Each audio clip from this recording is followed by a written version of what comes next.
I think I'm not alone when I say as a child my number one rule was to keep my eyes closed as soon as the lights went off in the house. I managed to keep this up until one dreadful night, when a strange feeling overwhelmed me as I was trying to sleep, and for some stupid reason I opened my eyes. My room was really small and I shared it with my mother. Her bed was at the other side of the wall, leaving only a small place for walking between mine. So at first I didn't realize what I was looking at. It really just seemed like a strange shaped shadow at the edge of Mom's bed. It was tall, angular, but I knew that nothing in this room or outside on the corridor can cast it. Then it moved.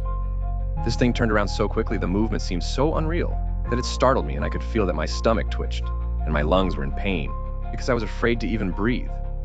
Then it turned again, facing me, I don't even know it had a face, and began nearing me. I watched in horror as it just floated through the edge of my mother's bed without a sound. At this point I had no choice but to shut my eyes close. I felt a cold breeze before my face, like something passed between our beds really fast. I stayed like this for a few more moments, curled up under the sheets, before I'd probably feel asleep or passed out. The next morning I told my mom about this, and I could see that she was confused but said that it was only my father. But I knew this was a lie. That thing wasn't human. Now you might think nothing worse can come after this. I was just a kid, and seeing shit like this really freaked me out. But somehow I had forgot about it until another night years later. This time nothing could have helped me since the entity that found its way to my room was invisible. I woke up near dawn. In my room everything was grayish from the weak light breaking through the corridor window. I stretched out my limbs and rolled in my bed conveniently. I looked at my mother who was still asleep. Then I jumped out of bed.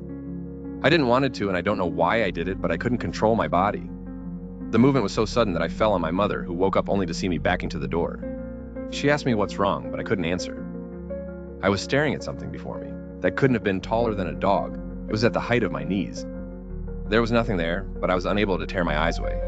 I slightly remember a noise in my head, like whispering. I reached the wall with my back and my left hand reached out, searching for the door handle. When I found it, I teared the door open and threw myself out of the room. I knew that the thing behind me also jumped to hunt me down. I almost fell on my nose as I ran through the corridor, and the noise in my head was really loud. I think it was a voice repeating, "Reach the lights, reach the lights, reach the lights." I turned left where a small bathroom was and slammed my hand on the light switch.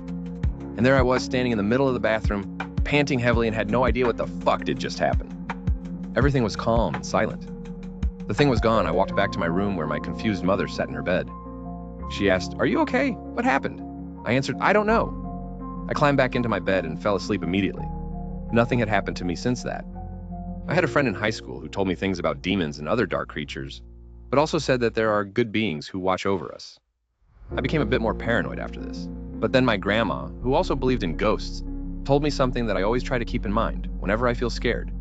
Fear the living, not the dead.